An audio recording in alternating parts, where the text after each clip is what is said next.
가정집 바닥이 온갖 쓰레기로 가득 차 있습니다. 지난해 7월 쓰레기 더미가 쌓인 집에서 어린아이 4명을 키우던 40대 여성이 아동복지법상 방임 혐의로 경찰에 입건됐습니다.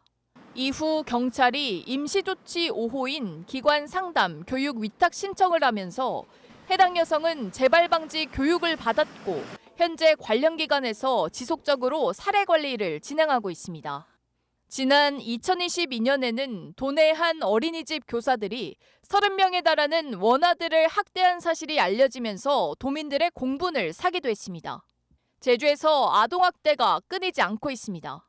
최근 5년 동안 제주도로 접수된 아동학대 의심 신고는 4,600여 건, 코로나19 시기였던 지난 2021년 1,100여 건까지 치솟았던 신고 건수는 2022년 이후 800건대로 줄었지만 지난해 소폭 상승하며 증가세를 보이고 있습니다. 이 가운데 실제 아동학대로 판정된 건 2,800여 건으로 전체의 62.5%에 달합니다. 경찰이 112 신고를 받고 출동해 아동학대 혐의로 검거한 인원은 매년 300명을 넘고 있고 최근 3년 동안 600여 명이 보호 조치를 받았습니다. 대부분 부모들에 의해 학대가 발생하고 있습니다.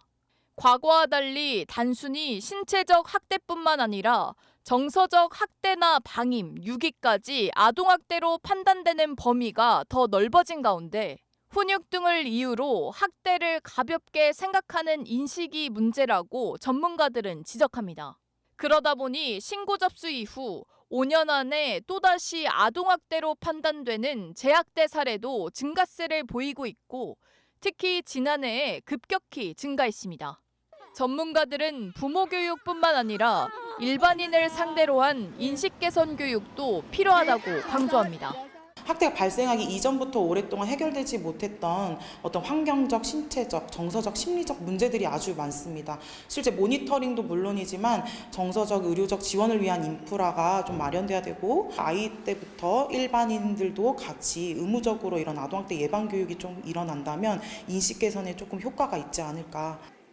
아동학대를 추방하기 위한 사회적 안전망 구축과 연계 서비스가 더욱 강조되고 있습니다. KCTV 뉴스 김경임입니다.